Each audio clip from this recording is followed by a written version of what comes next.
Saudari kembarku datang penuh memar, menyalahkan suaminya. Kuputuskan bertukar tempat dengannya. Seminggu di sana, aku tak menyangka ternyata aku dijebak. Yuk, komentar dulu dari mana aja kalian nonton. Jangan lupa like dan subscribe ya, biar kita bisa bongkar misterinya bareng-bareng. Bagi Alea, hidup adalah sekumpulan data yang teratur. Logis, bisa diprediksi, dan terukur. Dunianya adalah dunia batuan, sedimen, dan lapisan bumi.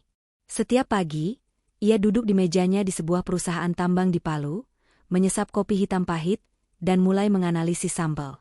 Ia bisa menghabiskan waktu berjam-jam menatap mikroskop, mengidentifikasi butiran mineral, mencari tahu usia batu yang diambil dari kedalaman ratusan meter. Ada kejujuran dalam batu yang tidak pernah ia temukan pada manusia. Batu tidak berbohong. Kehidupannya di Palu sama teraturnya dengan pekerjaannya. Apartemen kecilnya di lantai 3 menghadap ke sebagian Teluk Palu.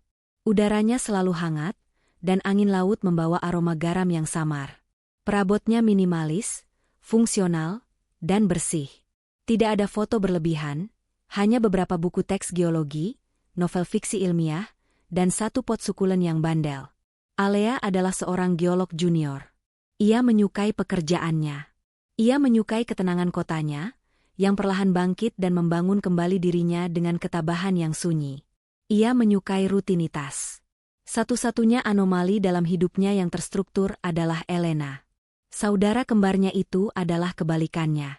Jika Alea adalah batuan beku yang solid, Elena adalah angin yang tak terduga. Impulsif, karismatik, dan selalu mendambakan lebih. Sejak kecil, Alea lah yang membereskan masalah, Elena yang membuatnya. Komunikasi mereka menipis sejak setahun lalu. Elena, dalam salah satu keputusan impulsifnya, menikah dengan Janu, seorang pengusaha perikanan dari Poso yang ia kenal hanya 3 bulan. Janu kaya, Janu memanjakannya, Janu memberinya kehidupan yang menurut Elena pantas ia dapatkan. Alea hadir di pernikahan itu, tersenyum kaku di antara kemewahan yang terasa asing. Janu tampak tenang, bicaranya sopan, namun tatapan matanya sulit dibaca. Pesan terakhir yang Alea kirimkan 3 minggu lalu, sebuah tautan artikel tentang penemuan geologi baru, hanya dibaca. 2 centang biru tanpa balasan. Alea mendesah, menghabiskan kopinya. Ia mengira Elena terlalu sibuk dengan kehidupan sosialita barunya di Poso. Sibuk berbelanja, sibuk berpesta, sibuk menjadi nyonya Janu. Alea hanya berharap saudarinya itu bahagia. Malam itu, Alea menyelesaikan laporannya tentang komposisi nikel di lokasi pengeboran baru. Pukul 11 malam, ia mencuci cangkir kopinya, mengunci pintu, dan bersiap tidur. Di luar, hujan deras tiba-tiba turun, menabuh jendelanya dengan ritme yang keras, seolah berusaha mengusik ketenangan yang telah ia bangun dengan susah payah. Tepat pukul 00.30, ketenangan itu pecah. Bukan ketukan. Itu adalah gedoran. Kepalan tangan yang memukul pintu kayu apartemennya dengan panik dan putus asa. Alea tersentak bangun dari tidurnya yang baru saja dimulai. Jantungnya langsung berdebar kencang. Di Palu, di kompleks apartemen yang tenang ini, tamu tengah malam adalah anomali besar. Ia menyambar tongkat baseball aluminium yang selalu ia simpan di samping tempat tidur, peninggalan dari masa kuliah yang penuh waspada. Siapa? Suaranya serak, lebih keras dari yang ia duga. Tidak ada jawaban, hanya suara isak tangis yang tertahan dan gedoran lagi, kali ini lebih lemah. Alea mengintip dari lubang intip. Yang ia lihat hanyalah bayangan basah kuyup yang menempel di pintu. Hujan di luar semakin deras. Siapa di sana? Alea, buka, ini aku. Suara itu. Suara yang ia kenal seumur hidupnya, tapi kini pecah dan gemetar karena ketakutan. Alea menarik napas. Adrenalin membanjiri sistemnya. Ia melempar tongkat baseball itu ke sofa. Tangannya gemetar saat membuka 3 kunci di pintunya. Pintu terbuka. Elena ambruk ke dalam pelukan Alea. Dia basah kuyup dari ujung rambut ke ujung kaki. Air hujan bercampur lumpur menetes dari pakaiannya yang mahal namun kini robek di bagian lengan, mengotori lantai keramik Alea yang bersih. Tapi bukan itu yang membuat Alea membeku. Elena memakai kacamata hitam. Di tengah malam, saat hujan badai, Elena, Apa yang terjadi? Kenapa kau? Alea mencoba melepaskan pelukannya, tetapi Elena justru mencengkeramnya lebih erat, wajahnya terbenam di bahu Alea. Tutup pintunya, cepat tutup pintunya. Isaknya. Alea, masih bingung, menendang pintu hingga tertutup dan menguncinya kembali. Ia memapah saudara kembarnya ke sofa. Elena gemetar hebat, entah karena dingin atau karena takut. Kau harus ganti baju, kata Alea, otaknya mencoba beralih ke mode praktis. Aku ambilkan handuk. Tunggu, bisik Elena. Alea berhenti. Ia menatap Elena, yang masih menunduk, rambutnya yang basah menutupi wajahnya. Elena, lihat aku. Apa yang terjadi? Perlahan, Elena mengangkat kepalanya. Tangannya yang gemetar terangkat, dan ia melepaskan kacamata hitam itu. Alea menahan napas. Rasanya seperti ada yang meninju perutnya. Wajah yang selama ini ia lihat di cermin, wajah yang sama persis dengan miliknya, kini hancur. Mata kirinya bengkak dan berwarna ungu kebiruan yang mengerikan. Tulang pipinya lebam. Ada luka sobek yang mengering di sudut bibirnya. Ya Tuhan, bisik Alea. Siapa yang melakukan ini padamu? Elena tidak menjawab. Ia hanya menatap Alea dengan mata yang satunya, mata yang tidak bengkak, dan air mata mulai mengalir lagi, menggores pipinya yang kotor, membuat perih lukanya. Alea tidak menunggu jawaban. Ia menarik Elena ke kamar mandi, mendudukannya di kloset yang tertutup, dan mengambil kotak P3K dari bawah wastafel. Tangannya bergerak cepat dan efisien, membersihkan luka di bibir Elena dengan kapas antiseptik. Elena meringis kesakitan, tapi tidak menarik diri. Keheningan di antara mereka terasa berat, hanya dipecahkan oleh suara hujan di luar dan desis napas Elena yang tertahan. Jelaskan, kata Alea. Suaranya datar. Dingin. Ini adalah suaranya saat menemukan kesalahan fatal dalam data pengeboran. Suara yang tidak mentolerir kebohongan. Elena menelan ludah, matanya menatap lantai kamar mandi yang putih bersih. Aku jatuh dari tangga. Alea berhenti. Ia meletakkan kapas itu dengan kasar. Jangan bohong padaku, Elena. Aku ahli geologi. Aku tahu bedanya lapisan sedimen dan batuan beku. Aku juga tahu bedanya luka karena jatuh dan luka karena dipukuli. Siapa yang memukulmu? Mata Elena kembali berlinang. Alea, aku. Janu, kata Alea. Itu bukan pertanyaan. Elena tersentak seolah Alea ikut memukulnya. Dan dalam keterkejutan itu, Alea mendapatkan jawabannya. Kemarahan yang dingin dan pekat menjalari tulang punggung Alea. Ia membuang kapas bekas itu ke tempat sampah dan kembali fokus pada luka Elena. Ceritakan semuanya. Perintah Alea sambil mengoleskan salep antibiotik dengan lembut. Dan ceritanya pun mengalir keluar dari bibir Elena yang gemetar. Awalnya adalah pengakuan yang terbata-bata, lalu berubah menjadi jeram keputusasaan. Semuanya dimulai sebulan setelah pernikahan mereka. Janu, yang awalnya pemuja yang sabar, mulai menunjukkan sisinya yang lain. Pertama, itu adalah kata-kata. Dia mengkritik cara Elena berpakaian. Terlalu terbuka, katanya. Lalu dia mengkritik teman-temannya. Mereka memberi pengaruh buruk. Lalu, kendali finansial dimulai. Janu mengambil alih semua kartu kredit Elena, memberinya uang saku yang terbatas. Aku suamimu, katanya. Tugasku mengurus keuangan. Elena, yang terbiasa hidup mewah, merasa tercekik. Tapi dia mencintainya, atau begitulah yang ia yakini. Alea mendengarkan dalam diam. Tangannya kini beralih mengompres mata Elena yang bengkak dengan es yang dibalut handuk kecil. Kapan dia pertama kali memukulmu? Tanya Alea. 2 bulan lalu, bisik Elena. Kami bertengkar. Aku lupa soal apa. Dia mendorongku. Keras. Punggungku membentur dinding. Dia langsung minta maaf. Dia menangis. Dia bilang dia tidak sengaja, dia terlalu stres karena pekerjaan. Alea mengangguk pelan. Pola klasik.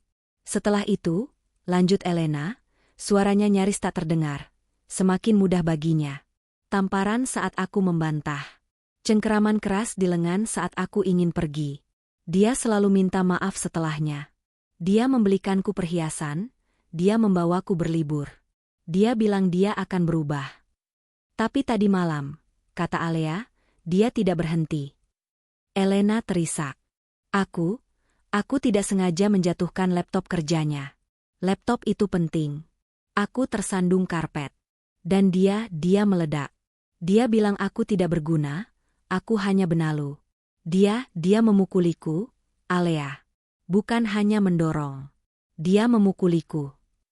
Elena mengangkat blusnya yang basah sedikit, memperlihatkan memar-memar ungu yang baru mulai terbentuk di tulang rusuknya.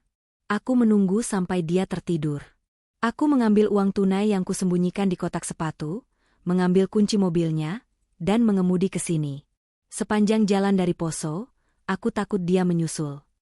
Dunia Alea yang teratur, dunia batu dan data, runtuh di sekelilingnya. Yang tersisa hanyalah saudara kembarnya yang hancur dan satu nama, Janu. Dia tidak akan menyentuhmu lagi, kata Alea. Suaranya begitu dingin hingga Elena berhenti menangis dan menatapnya. Aku bersumpah, Elena. Dia tidak akan pernah menyentuhmu lagi. Setelah Elena mandi dan memakai piyama Alea yang longgar, Alea membuatnya minum teh hangat dengan madu. Gemetarnya sudah mereda, tapi matanya tetap kosong. Alea, sebaliknya, tidak bisa diam. Ia mondar-mandir di ruang tamunya yang sempit, otaknya yang analitis bekerja 100 mil per jam. Kita lapor polisi, kata Alea. Tidak. Elena panik. Jangan, Alea. Kau tidak kenal Janu. Dia punya koneksi di mana-mana di Poso. Polisi, pejabat mereka semua temannya. Jika aku melapor, mereka hanya akan menertawakanku. Mereka akan menelepon Janu, dan dia akan datang menjemputku. Dan kali ini dia akan membunuhku. Dia tidak bisa membunuhmu jika dia di penjara. Kita tidak punya bukti, seru Elena. Hanya kata-kataku melawannya. Memar ini, aku bisa saja mendapatkannya di mana saja. Dia akan bilang aku tidak stabil. Dia akan bilang aku selingkuh dan dipukuli pacarku. Percayalah, dia sudah menyiapkan ceritanya. Alea berhenti mondar-mandir. Dia benci mengakui bahwa Elena mungkin benar. Sistem hukum seringkali gagal melindungi korban dalam kasus seperti ini. Mereka butuh bukti. Bukti yang tak terbantahkan. Rekaman, usul Alea. Bisakah kau kembali dan merekamnya? Mata Elena melebar ngeri. Kembali? Kau gila? Aku tidak akan kembali ke rumah itu. Oke, tenang. Alea mencoba menenangkan. Ia duduk di seberang Elena, menatap wajah kembarannya. Wajah yang sama dengan miliknya, kini dirusak oleh kekerasan. Dan saat itulah, sebuah ide yang gila, yang tidak logis, namun terasa sebagai satu-satunya pilihan, mulai terbentuk. Alea berdiri dan berjalan ke cermin besar di dinding ruang tamunya. Ia menatap refleksinya. Wajahnya, rambutnya yang dipotong praktis, matanya yang tajam dan analitis. Lalu, ia melihat Elena melalui cermin, duduk di sofa. Wajah yang sama, tapi lebih lembut, kini bengkak dan ketakutan. Mereka telah melakukannya berkali-kali saat kecil. Bertukar tempat untuk ulangan matematika, Elena benci angka. Bertukar tempat untuk kencan buta, Alea benci basa-basi. Itu adalah trik mereka. Aku akan ke sana, kata Alea, masih menatap cermin. Elena bingung. Kemana? Ke Poso? Untuk apa? Melabraknya? Alea, jangan bodoh, dia akan menyakitimu juga. Alea berbalik, matanya berkilat dengan tekad yang mengerikan. Dia tidak akan menyakitiku. Karena dia tidak akan tahu itu aku. Butuh beberapa detik bagi Elena untuk mengerti. Tidak mungkin. Alea, jangan. Ini gila. Ini bukan ulangan matematika. Kau bilang kau butuh bukti, kata Alea, suaranya mantap. Kau bilang dia akan merasa bersalah setelah memukulimu. Dia akan minta maaf. Dia akan manis untuk beberapa hari ke depan. Ini adalah waktu yang sempurna bagiku untuk masuk. Masuk sebagai siapa? Sebagai kau, kata Alea tegas. Aku akan pergi ke Poso. Aku akan berpura-pura menjadi kau, yang, kembali, setelah, tenang. Aku akan mengumpulkan bukti. Rekaman suara, foto rekeningnya, apapun yang bisa kita gunakan untuk menghancurkannya. Sementara itu, kau, Alea menunjuk Elena, kau akan menghilang. Menghilang? Aku punya tabungan darurat. Jelas Alea, otaknya sudah menyusun rencana. Aku akan membelikanmu tiket bus ke Toraja. Kau akan tinggal di guesto terpencil di sana. Jauh dari Poso, jauh dari Palu. Kau akan menggunakan KTP-ku.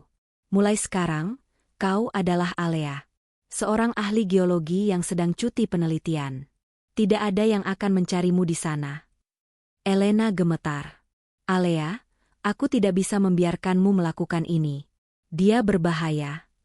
Justru karena dia berbahaya, aku harus melakukannya, kata Alea. Aku selalu menjagamu, kan? Aku tidak akan berhenti sekarang. Tapi kau harus memberitahuku segalanya. Setiap detail kecil tentang Janu, tentang rumah, tentang hidupmu. Aku harus menjadi kau. Mereka tidak punya banyak waktu. Alea berasumsi Janu akan mulai mencari Elena begitu dia menyadari mobil dan sejumlah uangnya hilang. Mereka memiliki sisa malam itu dan pagi hari. Transformasi dimulai. Pertama, fisik. Alea mengambil gunting dapur. Rambutmu, katanya.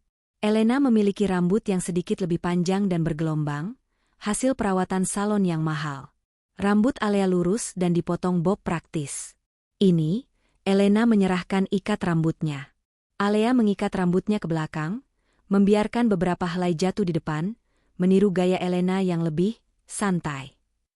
Itu tidak sempurna, tapi dalam keremangan, itu cukup. Pakaian, kata Elena, menunjuk ke koper basah yang ia seret. Untungnya, isinya sebagian besar masih kering. Alea membuka koper itu. Isinya adalah dunia yang asing baginya. Blus sutra tipis, gaun dengan warna-warna cerah, lingerie berenda. Aku tidak bisa memakai ini, desah Alea, memegang sehelai blus berwarna kuning kenari. Bahannya terlalu tipis. Kau harus, tegas Elena. Aku tidak pernah memakai katun kecuali untuk tidur. Kau harus menjadi aku. Dengan enggan, Alea berganti pakaian. Dia merasa konyol, seperti memakai kostum. Kedua, yang paling penting, data. Selama 3 jam berikutnya, Elena memberikan Alea data mentah tentang hidupnya. Janu memanggilku, L. Aku memanggilnya, J, kata Elena. Dia minum kopi hitam tanpa gula jam 6 pagi. Dia membaca koran digital di tabletnya, dan tidak suka diganggu selama 1 jam penuh. Suti, asisten rumah tangga kami, datang hari Selasa dan Jumat. Jangan bicara banyak padanya, Janu tidak suka kita bergaul dengan pelayan. Mereka bertukar ponsel. Ponsel Alea sederhana, layarnya diisi aplikasi geologi dan berita. Ponsel Elena berkilauan, penuh dengan notifikasi Instagram, WhatsApp, dan aplikasi belanja. Alasan pertengkaran kita, kata Elena, laptopnya. Kau harus terus menyebut itu. Katakan kau sangat menyesal. Katakan kau panik dan kabur. Ketiga, dan ini yang tersulit, memar. Alea menatap wajahnya di cermin. Bersih, tanpa noda. Lalu dia menatap Elena, yang memarnya tampak semakin gelap. Ini tidak akan berhasil. Wajah kita berbeda. Elena terdiam sejenak, lalu matanya menatap tas riasnya yang tergeletak di antara pakaian basah. Aku bisa menutupinya, katanya. Alea menggeleng. Bukan. Kau tidak mengerti. Janu harus percaya aku adalah kau, yang baru saja dia pukuli. Dia harus melihat ini. Alea menunjuk memar di wajah Elena. Elena memucat. Alea, apa maksudmu? Kau harus membuatnya di wajahku. Aku tidak bisa, bisik Elena, ngeri. Bisa, kata Alea. Kau ahli menyembunyikan memar-memar ini, kan? Kau pasti tahu cara kerjanya. Ajari aku. Palet makeup mana yang kau pakai? Dengan tangan gemetar, Elena mengeluarkan palet makeup seharga jutaan rupiah dari tasnya. Di bawah cahaya lampu kamar mandi yang keras, sebuah pelajaran aneh pun terjadi. Elena, si korban, mengajari kembarannya cara melukis trauma di wajahnya sendiri. Dia menunjukkan pada Alea cara menggunakan concealer berwarna ungu, lalu eyeshadow biru tua dan sedikit kuning di tepinya, untuk menciptakan ilusi memar yang mulai pulih di bawah mata dan di rahang. Harus terlihat bengkak, kata Elena lirih. Alea menahan napasnya saat dia menepuk-nepuk warna itu ke kulitnya sendiri. Hasilnya sangat nyata. Mengerikan. Saat Alea menatap cermin, dia melihat Elena versi malam itu. Hancur, lebam, tapi dengan sepasang mata yang membara karena tekad. Pukul 5 pagi, transformasi selesai. Dua wanita yang identik berdiri di ruang tamu. Satu berpakaian piyama, memegang KTP atas nama Alea dan tiket bus ke Toraja. Yang lain berpakaian sutra, wajahnya, babak belur, memegang kunci mobil dan ponsel atas nama Elena. Pergilah ke stasiun bus sekarang, kata Alea. Naik bus pertama ke Toraja. Jangan kontak aku. Apapun yang terjadi. Buang ponselmu begitu sampai di sana. Beli yang baru dengan kartu SIM baru. Kau adalah aku sekarang. Hiduplah yang tenang. Elena memeluknya erat. Hati-hati, Alea. Janu bukan orang bodoh. Aku juga bukan, balas Alea. Aku seorang ilmuwan. Aku akan mengamatinya, mengumpulkan data, dan menemukan titik lemahnya. Alea mengantar Elena ke taksi online yang sudah ia pesan. Saat taksi itu menghilang di tikungan, Alea kembali ke apartemennya. Dia mengambil tas Elena, berjalan menuruni tangga, dan masuk ke mobil sedan mewah milik Janu yang diparkir Elena sembarangan di seberang jalan. Dia menyalakan mesin. GPS di ponsel Elena sudah diatur ke rumah. Poso, 3 jam perjalanan. Alea menarik napas dalam-dalam, menyentuh, memar, di pipinya. Rasanya dingin oleh makeup. Baiklah, Janu, bisiknya pada jalanan Palu yang mulai terang. Mari kita lihat data apa yang kau sembunyikan. Perjalanan menuju Poso dimulai. 3 jam perjalanan di dalam mobil mewah yang asing terasa seperti 3 tahun. Sistem navigasi di ponsel Elena memandu Alea melewati jalanan berkelok, menyusuri tepi danau Poso yang luas dan misterius. Semakin dekat ia ke tujuan, semakin berat rasa di dadanya. Ia terus-menerus memeriksa, memar, di pipinya lewat cermin di atasnya. Warnanya masih meyakinkan. Mobil itu akhirnya berbelok dari jalan utama, memasuki jalan pribadi yang menanjak. Pepohonan rimbun menaungi jalan, menciptakan terowongan alami yang terasa menyesakan. Dan di ujungnya, rumah itu berdiri. Itu bukan sekadar rumah. Itu adalah sebuah pernyataan. Rumah itu bertengger di tepi tebing, menghadap langsung ke danau. Arsitekturnya modern, didominasi kaca dan baja, dengan dek kayu besar yang seolah melayang di atas air. Indah, tak terbantahkan. Tapi seperti yang Alea duga, dingin. Dinding kaca itu membuatnya terlihat seperti akuarium raksasa yang mewah, memamerkan isinya kepada dunia, sekaligus mengisolasinya. Alea memarkir mobil di garasi yang luas, di samping mobil sport hitam legam yang pasti milik Janu. Garasi itu lebih bersih dari apartemen Alea. Jantung Alea berdebar begitu kencang, hingga ia takut memarnya akan luntur oleh keringat. Ia mengambil tas Elena, menarik napas dalam-dalam, sekali lagi, seperti seorang penyelam sebelum masuk ke air dalam, dan berjalan ke pintu depan yang terbuat dari kayu solid berukiran rumit. Pintu itu tidak terkunci. Alea mendorongnya perlahan. Interiornya sunyi. Ruang tamunya luas, dengan perabotan desainer berwarna abu-abu dan krem. Tidak ada foto keluarga. Tidak ada tumpukan majalah. Semuanya tertata sempurna, seperti lobi hotel bintang 5 yang tidak pernah ditinggali. Janu, suaranya keluar lebih serak dari yang ia inginkan. Ia mencoba menirukan nada manja Elena, tapi yang keluar adalah nada ragu. Sosok itu muncul dari lorong yang remang-remang. Janu. Dia lebih tinggi dari yang diingat Alea di pernikahan. Dia mengenakan kemeja linen putih sederhana dan celana katun. Wajahnya tampan, tapi terlihat lelah. Sangat lelah. Dia berhenti sekitar 5 langkah dari Alea.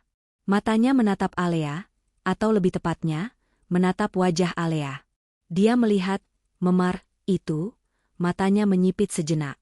Ada gurat kesedihan di sana, tapi tidak ada keterkejutan. Seolah dia sudah menduganya. Alea menahan napas, bersiap untuk ledakan amarah, teriakan, atau mungkin permintaan maaf yang berapi-api. Janu hanya menatapnya dalam diam yang panjang. Kukira kau tidak akan kembali, akhirnya Janu berkata. Suaranya datar, tanpa emosi. Bukan tuduhan, lebih seperti sebuah fakta yang diterima dengan pasrah. Alea, yang telah menyiapkan skrip pembelaan diri, kini bingung harus berkata apa. Aku kedinginan, hanya itu yang bisa keluar dari mulut Alea. Janu mengangguk pelan, seolah baru tersadar. Kau basah kuyup tadi malam. Kau bisa sakit. Dia berbalik. Aku akan minta Suti membuatkanmu teh hangat. Tapi dia baru datang besok. Aku buatkan sendiri. Dia berjalan melewatinya menuju dapur. Pelukannya yang dijanjikan Elena, pelukan penuh penyesalan, tidak pernah datang. Yang ada hanyalah jarak yang dingin dan aroma kopi yang samar dari dapur. Alea berdiri membeku di ruang tamu, menyadari bahwa data pertama yang ia kumpulkan sama sekali tidak sesuai dengan hipotesis awalnya. Alea mengikuti Janu ke dapur. Dapur itu juga sama sterilnya dengan ruang tamu. Janu bergerak efisien, merebus air, mengambil cangkir. Dia tidak menoleh saat Alea duduk dengan canggung di kursi meja bar. Janu, Alea memulai, suaranya gemetar. Ia harus memainkan perannya. Ia harus memancing reaksi. Maafkan aku soal laptop itu. Aku tidak sengaja. Aku tersandung. Janu berhenti. Punggungnya menghadap Alea. Bahunya menegang. Alea bersiap. Ini dia, batinnya. Sekarang dia akan berbalik dan marah. Janu menoleh. Tapi matanya tidak marah. Matanya hanya kosong. Sudahlah, El, katanya. Hanya laptop. Dia meletakkan secangkir teh di depan Alea. Minumlah. Kau pasti lelah setelah menyetir. Ajaib. Alea baru saja menghancurkan properti penting, kabur semalaman, dan kembali dengan wajah babak belur, dan reaksinya hanya, sudahlah. Ini salah. Semua ini salah. Kau tidak marah? Tanya Alea, mencoba memancing. Janu menatapnya lama. Marah tidak ada gunanya lagi. Aku hanya lelah, Elena. Aku lelah. Dia mengambil cangkir kopinya sendiri dan berjalan keluar dapur. Alea terduduk di sana, bingung. Elena bilang Janu akan meledak karena laptop itu. Elena bilang memar ini adalah buktinya. Tapi pria di depannya tampak seperti orang yang sudah menyerah, bukan monster yang kejam. Malam itu, ketegangan di rumah itu bisa diiris dengan pisau.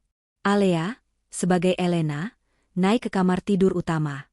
Kamar itu besar, dengan jendela kaca dari lantai ke langit-langit yang menghadap danau yang gelap. Tempat tidurnya raksasa. Alea mandi air panas lama sekali, menggosok kulitnya sampai merah, mencoba menghilangkan rasa dingin dan kepura-puraan. Dia memakai salah satu gaun tidur sutra milik Elena, merasa sangat rentan. Dia berbaring di tempat tidur, telinganya waspada terhadap setiap suara. Pukul 10 malam, dia mendengar langkah kaki Janu di lorong. Pintu kamar berderit terbuka. Alea pura-pura setengah tidur, jantungnya berdebar di rusuknya. Janu berdiri di ambang pintu sejenak. Alea bisa melihat bayangannya. Dia menatap ke arah tempat tidur, lalu ke lemari. Dia menghela napas panjang, lalu berbalik. Alea mendengar Janu mengambil bantal dan selimut dari lemari di lorong. Lalu, dia mendengar pintu kamar tamu di seberang lorong ditutup. Alea membuka matanya lebar-lebar dalam kegelapan. Janu tidak tidur dengannya. Janu, pria yang katanya posesif dan kejam itu, memilih tidur di kamar tamu. Elena bilang Janu akan memukulnya, lalu menangis minta maaf dan memeluknya. Tapi Janu bahkan tidak menyentuhnya. Dia menghindarinya. Alea berbaring di tempat tidur mewah itu, merasa lebih bingung dan lebih takut daripada saat dia tiba. Dia tidak sedang berurusan dengan monster yang dia bayangkan. Dia berurusan dengan sesuatu yang jauh lebih rumit. Sesuatu yang datanya sama sekali tidak ia miliki. Alea hampir tidak tidur. Pagi datang terlalu cepat, cahaya matahari menembus jendela kaca raksasa, membuat kamar itu terasa panas dan terbuka. Dia mendengar Janu pergi pagi-pagi sekali, sebelum jam 6. Hanya suara mesin mobilnya yang menjauh. Tidak ada ucapan selamat pagi, tidak ada perpisahan. Ini adalah kesempatannya. Alea keluar dari kamar. Rumah itu sunyi. Sesuai instruksi Elena, hari ini tidak ada asisten rumah tangga. Dia sendirian. Otak ilmuannya mengambil alih. Dia perlu mengumpulkan data. Bukti kekayaan, bukti kontrol finansial yang disebut Elena. Dia mulai dengan ruang kerja Janu. Terkunci. Tentu saja. Lalu dia beralih ke kamar utama. Dia memeriksa lemari Elena. Isinya meluap. Pakaian, tas, sepatu, semuanya merek desainer. Setidaknya cerita Elena bagian itu benar. Alea membuka laci meja rias. Di sanalah dia menemukannya, dompet Elena. Di dalamnya ada beberapa kartu. Kartu debit, dan 2 kartu kredit platinum. Dia mengontrol keuanganku, kata Elena dalam ingatannya. Alea memutuskan untuk menguji ini. Dia harus bersikap seperti Elena. Apa yang akan Elena lakukan setelah pertengkaran hebat? Belanja. Terapi retail. Alea mengambil ponsel Elena, membuka aplikasi mobile banking bank yang terkait dengan kartu debit itu. Dia mengharapkan untuk melihat saldo yang besar. Aplikasi itu terbuka. Alea menatap layarnya. Saldo, Rp34.500. Rp34.500. Alea mengerutkan kening. Pasti salah. Ini pasti rekening belanja Elena, bukan rekening utama. Elena pasti melebih-lebihkan. Dia beralih ke kartu kredit. Dia mencoba mengecek tagihannya secara online. Setelah beberapa kali salah menebak kata sandi, dia akhirnya mencoba tanggal lahir Janu, dan berhasil, portal tagihan itu terbuka. Alea menahan napas. Limit kartu itu 100 juta rupiah. Sisa limit, 0 rupiah. Tagihan bulan ini, jatuh tempo 3 hari lagi 102.340.000 rupiah, termasuk denda keterlambatan. Kartu kedua. Limit 150 juta rupiah. Sisa limit, 0 rupiah.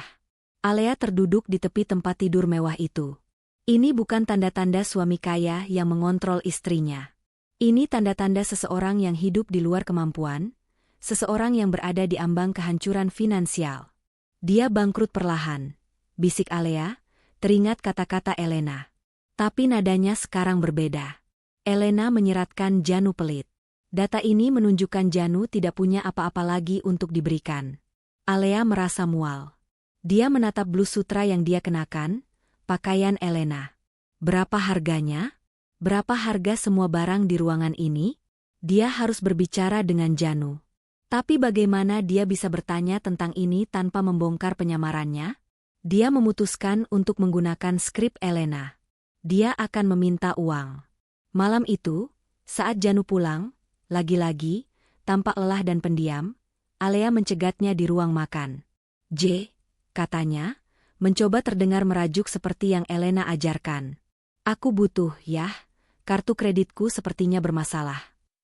Janu bahkan tidak menatapnya. Dia hanya merogoh dompetnya, mengeluarkan kartu debit lain, dan meletakkannya di meja. Ini kartu untuk belanja dapur, katanya. Limitnya 5 juta seminggu. Seharusnya cukup untuk makan. Alea menatap kartu itu. Makan? Aku tidak bicara soal makan. Aku perlu, kau tahu, sedikit penyegaran. Belanja. Saat itulah Janu akhirnya menatapnya.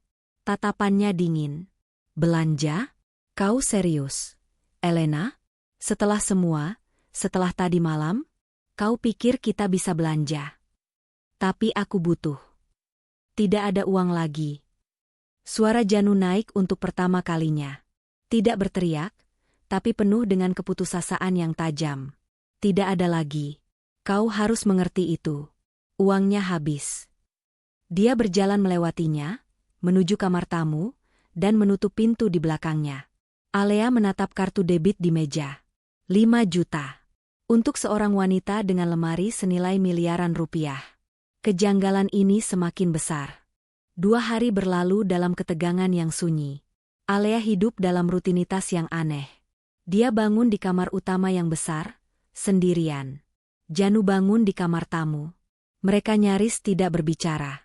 Alea menghabiskan waktunya menjelajahi rumah itu, mengumpulkan data. Dia bersikap seperti Elena yang sedang merajuk, menonton TV, memesan makanan mahal lewat aplikasi yang langsung ditolak kartu kreditnya, dan berjalan-jalan di dek tepi danau. Tapi matanya selalu mengamati. Dia mencatat kebiasaan Janu. Dia pergi sebelum matahari terbit, kembali setelah gelap, dan menghabiskan sebagian besar waktunya di ruang kerjanya yang terkunci. Dia makan malam sendirian, biasanya hanya semangkuk mie instan atau sisa makanan yang dipanaskan. Pengusaha perikanan yang sukses? Alea ragu. Pada hari ketiga, dia menemukan anomali kedua. Di dalam kamar mandi utama yang mewah, yang terhubung ke kamar tidur utama, yang sekarang hanya dipakai Alea, ada sebuah kabinet cermin. Alea membukanya, mencari petunjuk. Isinya perlengkapan rias mahal milik Elena, dan beberapa perlengkapan mandi Janu. Tetapi di bawah wastafel, ada sebuah kabinet kayu kecil yang tampak berbeda. Kabinet itu terkunci. Bukan kunci gembok besar, tapi kunci kecil yang rumit, seperti kunci lemari obat. Alea, seorang geolog yang terbiasa menangani peralatan presisi, merasakannya. Ini penting. Dia mencoba menariknya. Terkunci rapat. Dia menghabiskan 1 jam berikutnya mencoba membukanya dengan jepit rambut, seperti di film-film. Tidak berhasil. Kunci itu berkualitas baik. Dia sedang berjongkok di lantai kamar mandi, mencoba menggunakan kikir kuku dari tas rias Elena, ketika dia mendengar suara di belakangnya. Apa yang kau lakukan? Alea tersentak, hampir menjatuhkan kikir kuku itu. Janu berdiri di ambang pintu kamar mandi, mengenakan kaos dan celana pendek, rambutnya basah. Dia pasti baru saja selesai berolahraga di gym pribadi rumah. Alea panik. Dia tertangkap basah. Aku mencari plester. Tanganku terluka. Dia menunjukkan goresan kecil di jarinya, yang dia buat sendiri saat mencoba membuka kunci. Janu menatap kabinet yang sedang dicoba dibuka oleh Alea. Lalu dia menatap Alea. Lagi-lagi, Alea menunggu ledakan. Dia telah melanggar privasi, mencoba membongkar kunci. Tapi Janu tidak marah. Ekspresinya hancur. Dia tampak sangat sedih, seolah-olah dia akan menangis. Dia berjalan melewati Alea, berlutut, dan menyentuh kabinet kayu kecil itu dengan lembut. Tolong, bisik Janu, suaranya pecah. Dia tidak menatap Alea. Dia menatap kabinet itu. Tolong, jangan mulai lagi. Kukira kita sudah sepakat setelah rehabilitasi. Dia berdiri, wajahnya penuh kekecewaan yang mendalam. Aku tidak bisa melalui ini lagi, El. Aku tidak bisa. Dia berjalan keluar kamar mandi, meninggalkan Alea yang berjongkok di lantai, lebih bingung dari sebelumnya. Rehabilitasi? Elena tidak pernah menyebutkan rehabilitasi. Elena bilang Janu memukulnya. Tapi Janu menatap kabinet itu seolah-olah kabinet itu adalah monsternya, bukan Alea. Apa yang ada di dalam kabinet itu yang membuat Janu begitu hancur? Hari berikutnya, Suti, asisten rumah tangga, datang. Alea mengunci diri di kamar, berpura-pura sakit kepala, seperti yang Janu sarankan. Dia hanya bilang, Suti datang hari ini. Mungkin lebih baik kau istirahat di kamar. Alea mengerti maksudnya. Janu tidak ingin Suti melihat memar di wajahnya. Alea menafsirkannya sebagai rasa malu. Dia tidak ingin pegawainya tahu dia seorang pemukul. Tetapi setelah percakapan di kamar mandi, Alea mulai ragu. Mungkinkah Janu malu karena alasan lain? Sore itu, setelah Suti pulang dan rumah kembali sunyi, bel pintu berbunyi. Alea terkejut. Mereka tidak pernah kedatangan tamu. Janu sedang di ruang kerjanya, dia bisa mendengar suara ketukan keyboard yang pelan. Alea, sebagai nyonya rumah, berjalan ke pintu depan. Dia melihat melalui intercom video. Seorang pria berdiri di sana. Dia tidak terlihat seperti teman Janu. Dia mengenakan jaket kulit pudar meski cuaca panas, dan tatapannya tajam. Ya? Tanya Alea melalui intercom. Aku cari Nyonya Elena, kata pria itu. Suaranya kasar. Aku mau ambil barang. Barang apa? Saya rasa Anda salah alamat. Pria itu tertawa, tawa yang tidak menyenangkan. Oh, ini alamat yang benar. Dia pesan 3 tas dan 1 jam tangan. Sudah sebulan. Totalnya hampir 300 juta. Bosku sudah tidak sabar. Jantung Alea serasa jatuh ke perutnya. Utang. Ini bukan pinjaman online biasa. Ini barang mewah. Suamiku sedang tidak di rumah. Bohong Alea. Aku tidak cari suamimu. Aku cari dia. Atau uangnya. Pergilah, kata Alea, suaranya gemetar. Dengar, Nyonya. Tiba-tiba, pintu di samping Alea terbuka. Janu berdiri di sana. Dia pasti mendengar semuanya dari ruang kerjanya. Wajahnya keras seperti batu. Dia tidak mengatakan apa-apa pada Alea. Dia membuka pintu depan. Pria itu tampak terkejut sesaat melihat Janu, tapi dengan cepat mendapatkan kembali kesombongannya. Ah, Tuan Janu. Bagus. Istrimu punya. Dia tidak punya apa-apa, potong Janu. Suaranya rendah dan berbahaya. Dan kau tidak akan kembali ke rumah ini lagi. Dengar, ini bisnis. Dia pesan, dia harus bayar. Ini peringatan terakhirku, kata Janu, melangkah maju. Dia tidak tinggi besar, tapi ada energi yang mengancam dalam sikapnya. Pergi, atau aku akan memanggil polisi atas tuduhan menerobos. Kau pikir aku takut polisi? Kau seharusnya takut padaku, kata Janu. Keduanya berhadapan di depan pintu. Pria itu menimbang-nimbang, lalu meludah ke taman. Baik, tapi ini belum selesai. Bosku akan dapat uangnya, dengan cara apapun. Pria itu berbalik dan pergi. Janu membanting pintu hingga rumah itu bergetar. Alea bersandar di dinding, napasnya tersengal. Dia baru saja melihat sisi lain Janu. Bukan kekerasan pada istri, tapi perlindungan yang ganas. Janu berbalik menghadap Alea. Wajahnya pucat karena marah. Siapa lagi? Tuntutnya. Siapa lagi yang kau ajak bisnis? Elena? Katakan padaku. Anya membeku. Dia tidak punya jawaban. Dia bukan Elena. Aku tidak tahu apa maksudmu. Cukup, teriak Janu, suaranya menggema di rumah yang sunyi. Cukup kebohongannya. Dia meninju dinding di sebelah kepala Alea. Alea memejamkan mata, meringkuk, bahunya terangkat, mengira pukulan itu akan mendarat di wajahnya. Tapi pukulan itu tidak pernah datang. Ketika Alea membuka mata, Janu sedang bersandar di dinding, menatap buku-buku jarinya yang berdarah karena menghantam dinding beton. Dia gemetar karena marah. Dia menatap Alea dengan mata penuh kesakitan. Dia tidak memukulku. Elena telah berbohong. Janu tidak memukulnya. Dia memukul dinding. Dia memukul dinding karena dia tidak mau memukul Elena. Alea menatap Janu yang sedang terengah-engah, buku jarinya berdarah, dan tatapan matanya hancur. Ini bukan soal laptop, kan? Bisik Alea, akhirnya mengerti. Memar di wajahku, itu bukan darimu. Janu menatapnya, bingung. Apa maksudmu? Tentu saja bukan dariku. Itu dari orang-orang suruhan Rinto, debt collector yang menyekapmu di ruko itu. Orang yang kutebus kau darinya. Jangan bilang kau tidak ingat. Elena? Itu baru 2 malam yang lalu. Seluruh dunia Alea berputar. Elena tidak kabur dari Janu. Dia kabur setelah Janu menyelamatkannya. Dan memar-memar itu adalah bukti dari kejahatannya sendiri, bukan kejahatan Janu. Seluruh skenario yang telah Alea bangun di kepalanya, sebuah narasi rapi tentang suami yang kejam dan istri yang menjadi korban, hancur berkeping-keping dalam sekejap. Apa? Alea hanya bisa berbisik. Otaknya yang logis berpacu, mencoba memproses data baru yang mustahil ini. Rinto? Menyekapku? Janu menatapnya dengan campuran kebingungan dan frustrasi yang mendalam. Elena, kau benar-benar tidak ingat? Tadi malam bukan? 2 malam yang lalu. Aku membawamu pulang dari ruko itu. Kau histeris.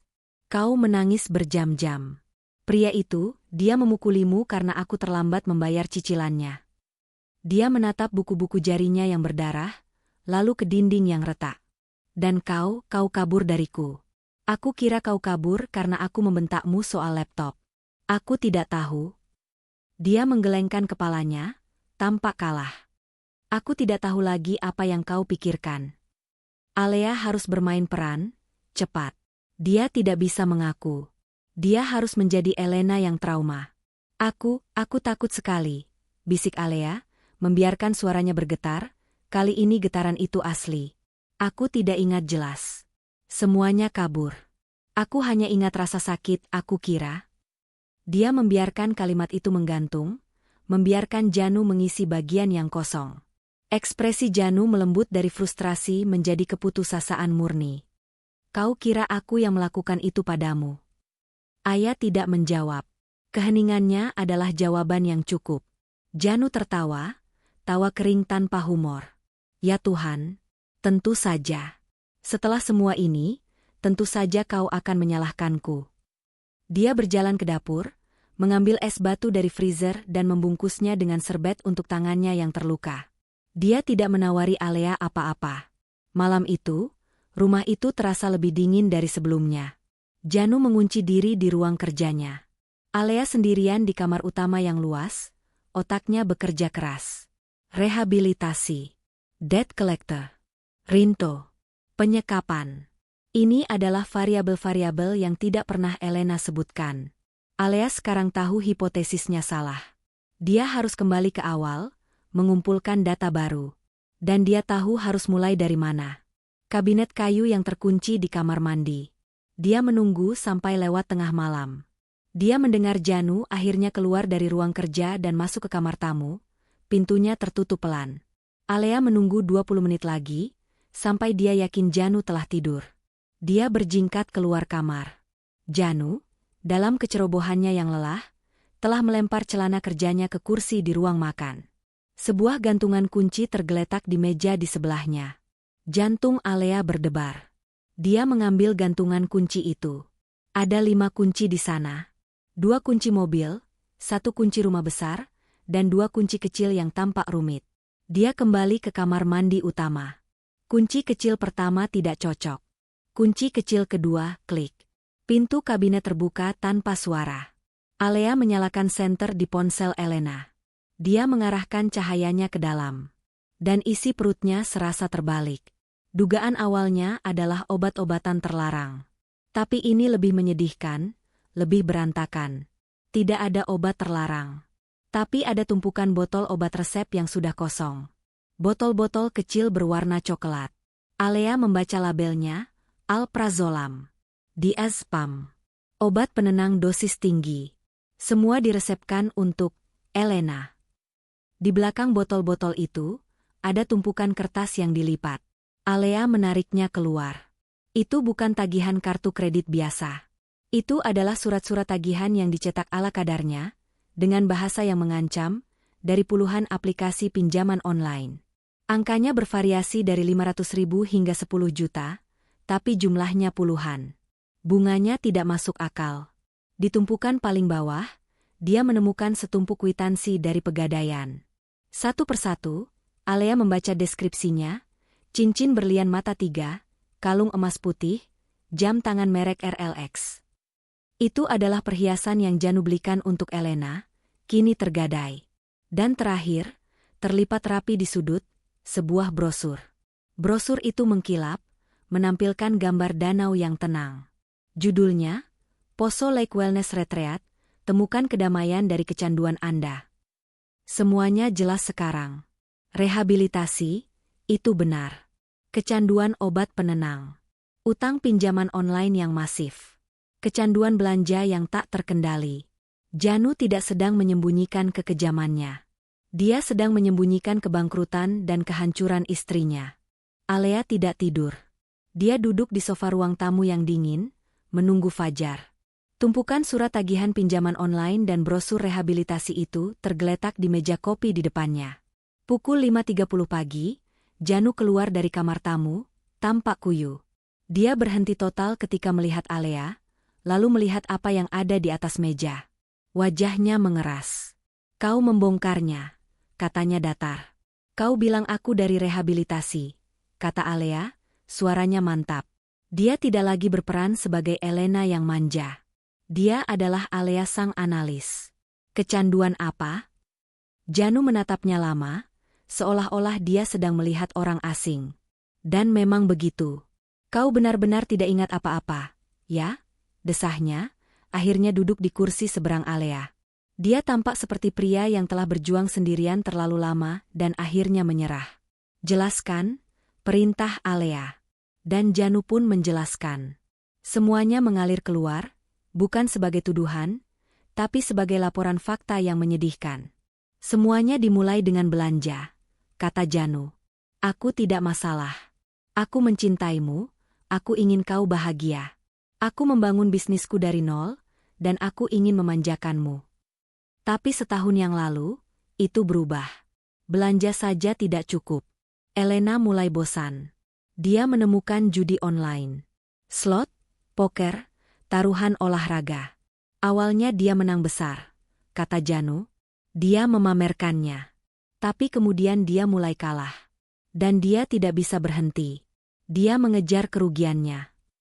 Dia menunjuk ketumpukan tagihan. Dia mulai mengambil pinjaman online untuk menutupi utang judinya. Dia pikir aku tidak tahu. Tapi aku tahu. Aku melunasi semuanya. Aku bilang, cukup, El.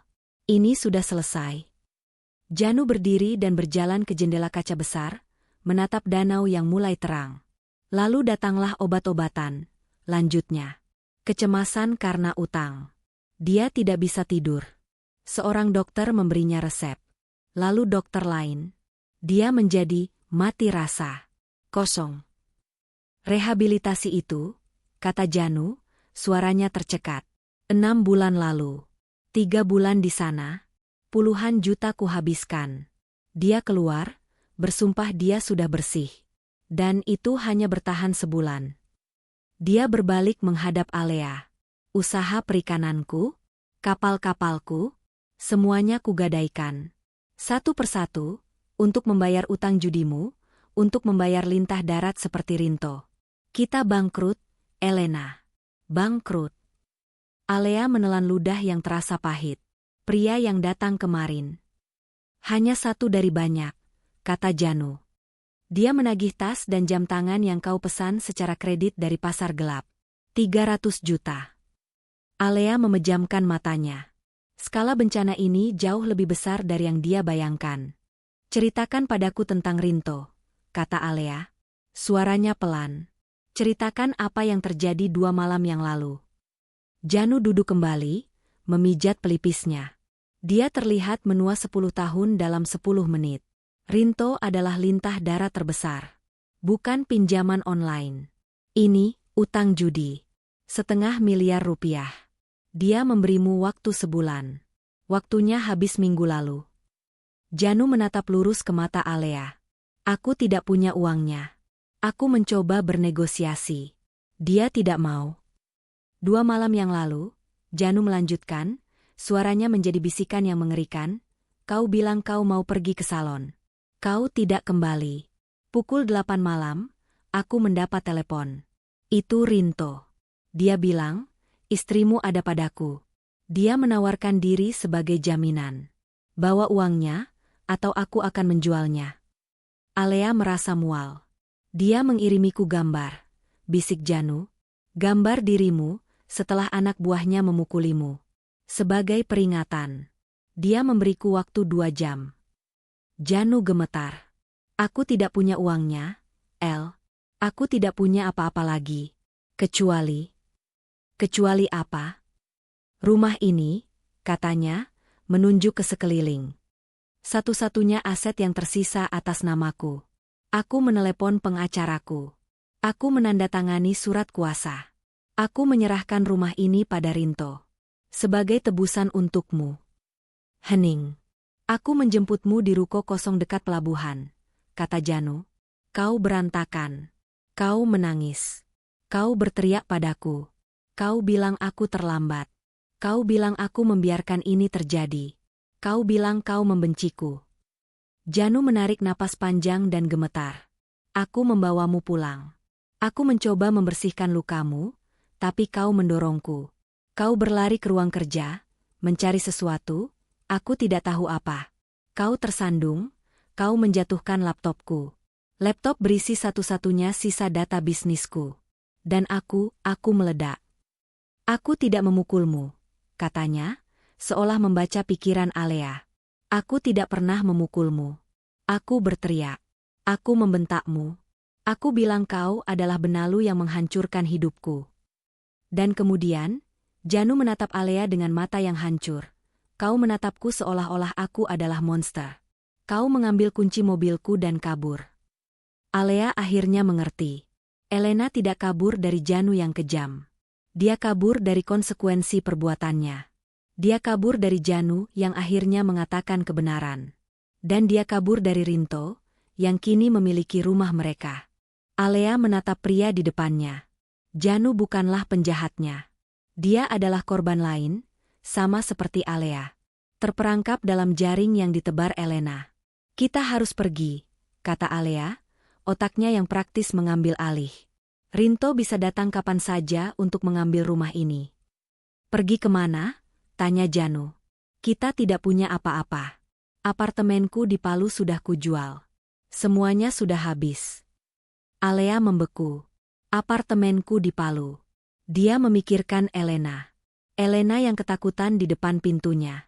Elena yang menceritakan kisah sedih tentang suami yang kejam. Kisah yang dibuat dengan sangat sempurna untuk memancing Alea. Alea, Elena pernah berkata, aku selalu menjagamu. Tidak. Itu terbalik. Alea yang selalu menjaga Elena. Alea meraih ponsel Elena yang tergeletak di sofa. Tangannya gemetar. Dia harus memperingatkan Elena. Tidak, dia tidak tahu. Ponsel itu bergetar di tangannya. Sebuah notifikasi pesan muncul di layar kunci. Bukan dari debt collector. Bukan dari Janu. Itu adalah notifikasi email. Subjek, konfirmasi transfer berhasil, Bank Mandiri. YTH. Nasabah, transfer sejumlah 250 juta rupiah dari rekening saudara Alea, nomor. Rekening, ke rekening, nomor. Rekening asing, Bank Singapura, telah berhasil diproses. Dunia Alea berhenti berputar. 250 juta. Itu adalah seluruh tabungan hidupnya. Uang yang dia kumpulkan dengan susah payah dari pekerjaannya sebagai geolog. Uang muka untuk rumah. Dana daruratnya. Elena tidak hanya menukar tempat. Alea membuka aplikasi WhatsApp di ponsel Elena. Ada pesan baru dari nomor yang tidak disimpan, tersemat di bagian atas. Nomor internasional. Pesan itu hanya berisi 3 kata. Pancingan diterima. Terima kasih, Kak. Itu adalah jebakan. Elena tahu Rinto akan datang. Dia tahu rumah itu akan disita. Dia tahu Janu sudah bangkrut. Dia tahu dia diburu. Dia tidak membutuhkan pelindung. Dia membutuhkan kambing hitam. Dia membutuhkan seseorang untuk ditinggalkan di Poso. Seseorang yang terlihat persis seperti dia, untuk menghadapi Rinto, menghadapi Janu, menghadapi semua kekacauan yang telah dia ciptakan. Dia mengirim Alea ke dalam neraka yang dia ciptakan, sementara dia, dengan tenang, mencuri identitas dan seluruh uang Alea untuk melarikan diri dari negara. Memar-memar itu adalah kostumnya. Umpan yang sempurna untuk menarik Alea masuk. Tidak. Alea bergumam, tangannya dengan panik mencoba membuka aplikasi mobile bankingnya sendiri di ponsel Elena. Dia masih menginstalnya. Dia tidak ingat kata sandinya. Tangannya terlalu gemetar. Dia mencoba sekali. Gagal. 2 kali. Gagal. Elena? Ada apa? Tanya Janu, melihat kepanikan di wajah istrinya. Aku bukan. Alea mencoba lagi. Sidik jari. Dia ingat dia mendaftarkan sidik jarinya di ponsel Elena, untuk keadaan darurat. Dia menempelkan jempolnya. Aplikasi bannya terbuka. Nama, Alea, nama lengkap, saldo tersedia, Rp12.350. Semuanya hilang. Seluruh hidupnya, dikuras habis dalam 1 kali transfer. Elena tidak pergi ke Toraja. Dia tidak bersembunyi. Dia sedang dalam perjalanan ke Singapura. Dia tidak pernah bermaksud untuk aman. Dia bermaksud untuk bebas. Bebas dari utang, bebas dari Janu, dan bebas dari Alea. Dia menipuku, bisik Alea, suaranya pecah. Janu mengerutkan kening. Siapa? Rinto? Alea mengangkat kepalanya dari ponsel. Air mata kemarahan dan pengkhianatan yang panas mengalir di pipinya, merusak makeup memar yang sudah pudar. Dia menatap Janu, pria yang dia benci selama seminggu terakhir, pria yang dia datangi untuk dihancurkan. Pria yang sekarang menjadi satu-satunya sekutunya. Aku, kata Alea, suaranya jelas dan mantap, tidak lagi meniru suara Elena. Bukan Elena. Janu menatap wanita di depannya. Wajah itu adalah wajah istrinya. Tapi mata itu asing. Mata yang tadinya tersembunyi di balik makeup memar dan kepura-puraan, kini menatapnya dengan kejernihan dan kengerian yang analitis. Apa maksudmu? Tanya Janu, suaranya serak. Jangan bercanda, Elena. Ini tidak. Nama saya Alea. Wanita itu memotong, suaranya tajam dan mantap. Saya saudara kembar Elena. Saya seorang ahli geologi. Saya tinggal di Palu. Janu mundur selangkah, otaknya menolak untuk memproses informasi itu. Ini terlalu gila. Dia datang ke apartemen saya 2 malam lalu. Lanjut Alea, air mata kemarahan kini benar-benar mengalir, membersihkan sisa makeup di pipinya. Dia menunjukkan memar-memar ini. Dia bilang kau yang melakukannya. Dia bilang kau monster kejam yang bangkrut dan dia butuh perlindungan. Alea tertawa, suara tawa yang kering dan penuh ironi. Dia bilang dia butuh aku untuk bertukar tempat. Dia bilang aku harus datang ke sini, berpura-pura menjadi dia, untuk mengumpulkan bukti kekerasanmu. Dan aku, bisik Alea, lebih pada dirinya sendiri, aku percaya padanya. Seperti biasa. Janu terduduk di sofa, kepalanya berdenyut. Tiba-tiba, semuanya masuk akal. Semua keanehan seminggu terakhir. Elena, yang tiba-tiba tidak ingat detail. Elena, yang menganalisis kabinet obat alih-alih merengek minta isinya. Elena, yang bertanya tentang keuangan dengan cara yang logis, bukan menuntut. Elena, yang tidur membelakanginya dengan kaku, tidak seperti istrinya yang selalu mencari kehangatan fisik bahkan setelah pertengkaran terburuk. Rehabilitasi, kata Janu. Kau tidak tahu soal itu. Aku tidak tahu apa-apa, kata Alea. Sampai aku membuka kabinet itu. Aku datang ke sini untuk menghancurkanmu, Janu. Aku pikir kau penjahatnya. Alea menunjukkan layar ponselnya pada Janu. Email transfer bank. Saldo rekeningnya yang kosong. Rp12.350. Dia tidak pernah pergi ke Toraja, kata Alea, suaranya mati rasa. Dia tidak bersembunyi. Dia menjadikanku umpan. Dia tahu Rinto akan datang. Dia tahu kau akan fokus pada Elena yang ada di sini. Dan sementara kita berdua sibuk di sini, dia menguras rekeningku dan kabur. Janu menatap layar itu, lalu ke wajah Alea. Wajah yang sama persis dengan istrinya, namun kini dia bisa melihat perbedaannya. Ada struktur, ada ketegasan di rahang Alea yang tidak dimiliki Elena. Dia telah ditipu. Mereka berdua telah ditipu habis-habisan oleh wanita yang sama. Janu kehilangan rumah, bisnis, dan harga dirinya. Alea kehilangan tabungan hidup dan identitasnya. Dia tidak akan lolos begitu saja, bisik Alea. Kemarahan dingin kini menggantikan rasa panik. Bagaimana? Kata Janu, suaranya lelah. Dia sudah pergi. Dia di Singapura atau entah di mana. Kita terjebak di sini. Kita tidak punya apa-apa. Rinto akan mengambil rumah ini hari ini. Kita bahkan tidak bisa keluar dari Poso tanpa uang. Tepat saat Janu menyelesaikan kalimatnya, suara mesin diesel berat terdengar di jalan masuk. Itu bukan suara mobil biasa. Itu suara truk pickup besar, diikuti oleh 2 sepeda motor. Alea dan Janu berpandangan ngeri. Mereka di sini, bisik Janu. Rinto. Alea berlari ke jendela, mengintip dari balik tirai tipis. 4 pria, termasuk pria berjaket kulit yang dia lihat kemarin, melompat turun. Mereka tidak mencoba masuk. Mereka hanya berdiri di halaman, menatap rumah itu seolah sedang mengukur properti baru mereka. Pria berjaket kulit itu melangkah ke pintu depan dan menggedornya dengan keras. Waktunya habis, Tuan Janu, teriaknya dari luar. Kami tidak ingin menyakiti Nyonya lagi. Tuan Rinto hanya ingin apa yang menjadi haknya. Rumah ini. Janu menatap Alea. Kita harus apa? Alea memejamkan mata sejenak. Otaknya yang analitis mengambil alih. Panik adalah kemewahan yang tidak ia miliki. Dia adalah seorang ahli geologi. Dia memecahkan masalah berdasarkan data. Elena adalah kekacauan, kata Alea, berpikir keras. Dia impulsif. Dia lari. Tapi dia tidak bodoh. Dia pasti punya rencana cadangan. Rencana cadangannya adalah kau, balas Janu. Bukan, kata Alea. Uangku. 250 juta. Itu tidak cukup untuk hidup selamanya di Singapura. Tidak untuk gaya hidup Elena. Itu hanya cukup untuk kabur. Dia pasti punya sumber lain. Sesuatu yang dia kerjakan. Alea tiba-tiba berlari ke kamar tidur utama. Janu, bingung, mengikutinya. Di luar, para penagih utang mulai tertawa, yakin mereka telah menang. Apa yang kau cari? Tanya Janu. Meja riasnya, kata Alea, mengabaikan tumpukan kosmetik.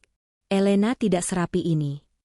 Dia menggeser tumpukan kotak perhiasan kosong, dan di bawahnya, dia menemukan laptop lain. Laptop pribadi Elena, berwarna pink rose gold. Terkunci, kata Alea. Dia tidak pernah memberitahuku kata sandinya, kata Janu. Tidak apa-apa. Alea tidak mencari di laptop. Dia mencari di laci-laci meja. Di bawah tumpukan pakaian dalam sutra, dia menemukan sebuah buku catatan kulit. Bukan buku harian. Itu buku besar. Akuntansi. Alea membuka buku itu di atas tempat tidur. Janu melihat dari balik bahunya. Isinya adalah angka, tanggal, dan nama-nama yang dikodekan. Rinto, 500 JT, Janu menunjuk. Ini semua utangnya. Bukan, kata Alea pelan, matanya memindai halaman-halaman itu dengan cepat. Lihat polanya.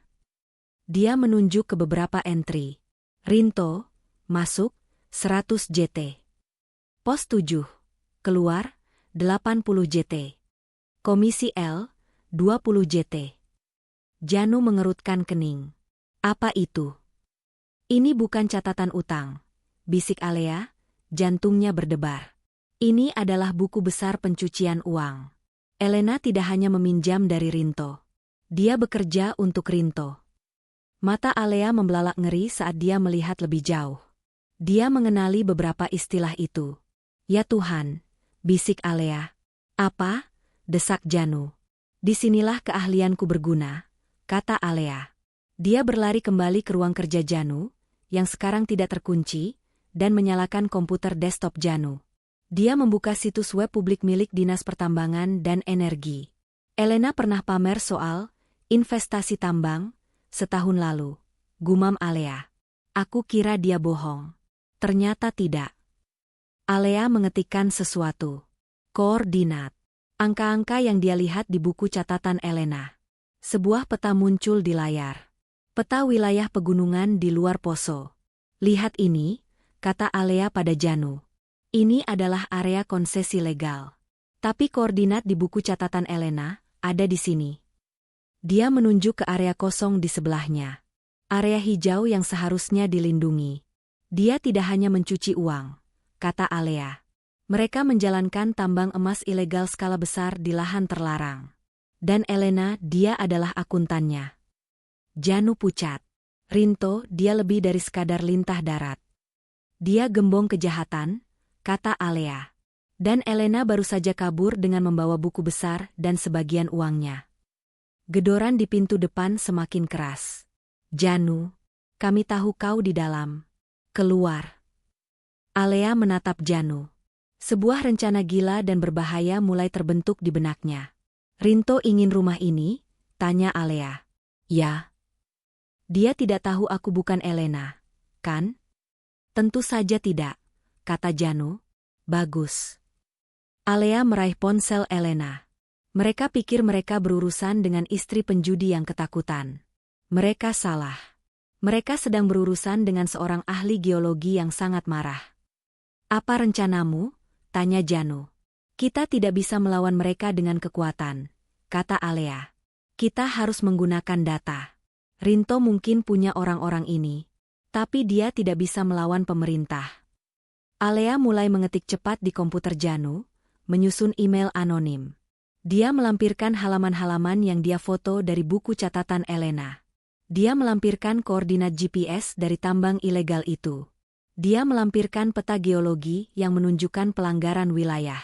Kita tidak hanya akan mengusir mereka, kata Alea, matanya berkilat dingin di balik memar yang mulai pudar.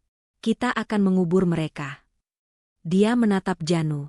Tapi aku butuh waktu. Kau harus mengulur mereka. Bisakah kau melakukannya? Berpura-puralah kau adalah suami yang putus asa, yang mencoba menegosiasikan keselamatan istrimu. Janu menatap Alea. Wanita yang datang untuk menghancurkannya, kini menjadi satu-satunya harapannya. Dia mengangguk, menegakkan bahunya. Aku bisa melakukannya, kata Janu. Dia berjalan ke pintu depan, sementara di ruang kerja, Alea mulai mengirimkan email itu. Bukan hanya ke polisi, tapi ke Dinas Pertambangan, Dinas Lingkungan Hidup, dan ke beberapa media investigasi lokal. Jebakan sudah siap. Bukan untuk Alea, tapi untuk Rinto. Janu menarik napas panjang, menatap pintu depan yang digedor semakin keras. Beri aku waktu, bisiknya pada Alea. Lakukan. Alea mengangguk. Jangan biarkan mereka masuk. Janu berjalan ke pintu, membukanya hanya beberapa sentimeter, ditahan oleh rantai pengaman. Pria berjaket kulit ada di sana, wajahnya merah karena marah. Janu, buka pintunya. Tunggu, teriak Janu, suaranya dibuat gemetar dan putus asa. Aku akan tanda tangani surat penyerahan rumahnya. Tapi istriku, dia trauma. Dia ketakutan. Beri aku waktu 10 menit untuk menenangkannya. Pria itu mendengus. 5 menit. Setelah itu, kami masuk, suka atau tidak. Di ruang kerja, jari-jari Alea menari di atas keyboard. Waktunya sempit. Dia tidak hanya mengirim email ke satu alamat. Dia mengirimkannya ke semua orang. Email pertama, ke email resmi Polda Sulawesi Tengah, dengan subjek, laporan darurat, operasi tambang emas ilegal skala besar oleh Sindikat R. Email kedua, ke Kementerian ESDM dan Dinas Lingkungan Hidup. Subjek, pelanggaran wilayah lindung, koordinat lengkap penambangan liar. Email ketiga, ketiga portal berita investigasi terbesar di Sulawesi. Isi emailnya ringkas, dingin, dan penuh data. Dia melampirkan foto buku besar Elena, tangkapan layar peta geologi yang dia buat, daftar koordinat GPS, dan analisis singkatnya yang menunjukkan bagaimana operasi itu mencuci uang sekaligus merusak lingkungan. Dia mengetik kalimat terakhir, para pelaku saat ini berada di alamat rumah Janu, sedang melakukan intimidasi. Mereka bersenjata dan berbahaya. Segera. Dia menekan Enter. Semua email terkirim. Di luar, 5 menit telah berlalu. Waktu habis, Janu. Suara dobrakan keras terdengar. Rantai pengaman putus. Pintu terbuka, dan 3 pria, dipimpin oleh si jaket kulit, masuk ke dalam rumah. Di mana istrimu? Geram pria itu. Tuan Rinto ingin, buku catatannya, kembali. Dan dia ingin Nyonya Elena ikut. Saat itulah Alea melangkah keluar dari ruang kerja, ponsel di tangannya, matanya sedingin es.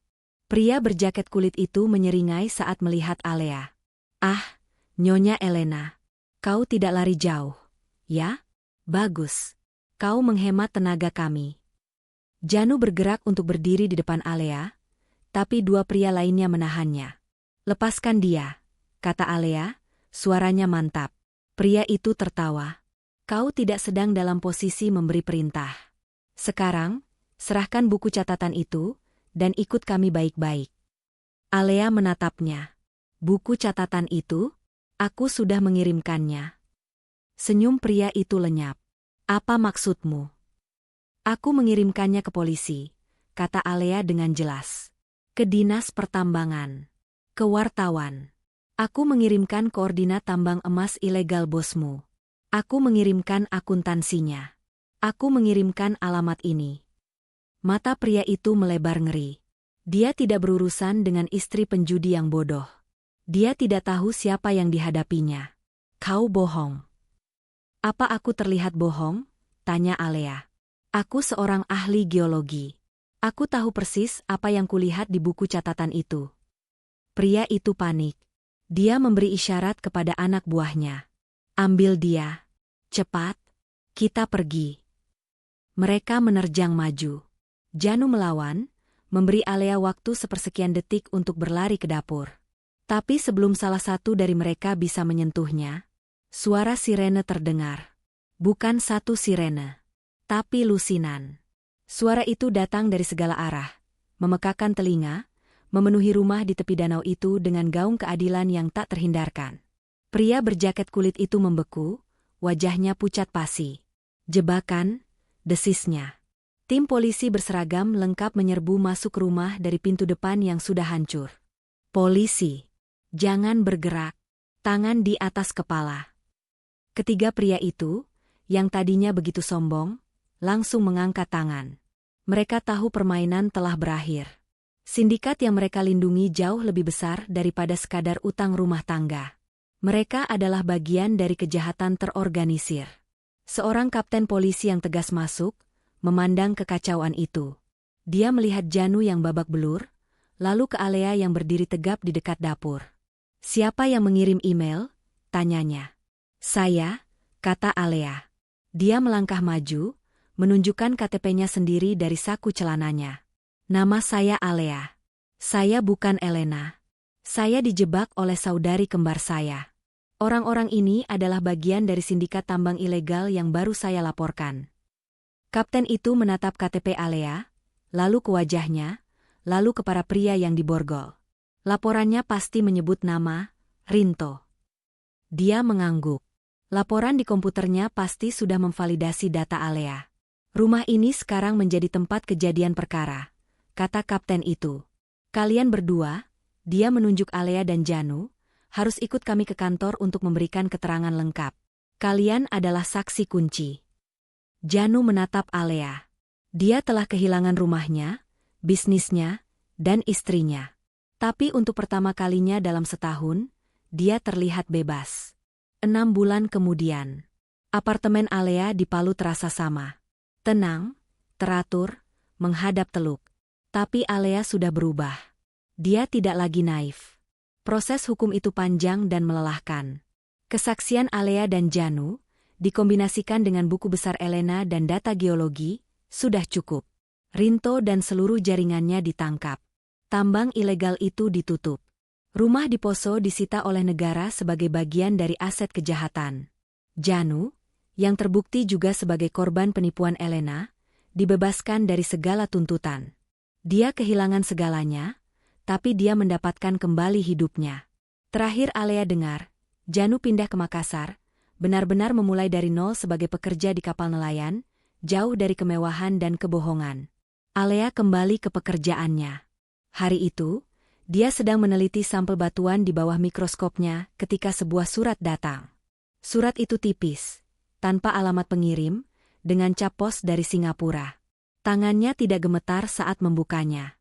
Di dalamnya tidak ada surat panjang.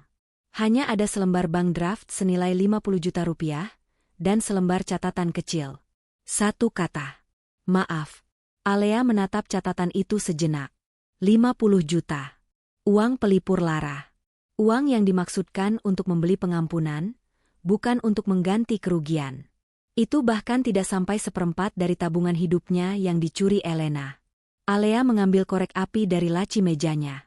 Dia berjalan ke wastafel dapurnya, menyalakan api, dan membakar bank draft itu beserta catatan kecilnya. Dia melihatnya menjadi abu, lalu menyiramnya dengan air. Dia tidak butuh uang haram itu. Dia tidak butuh permintaan maaf yang murah.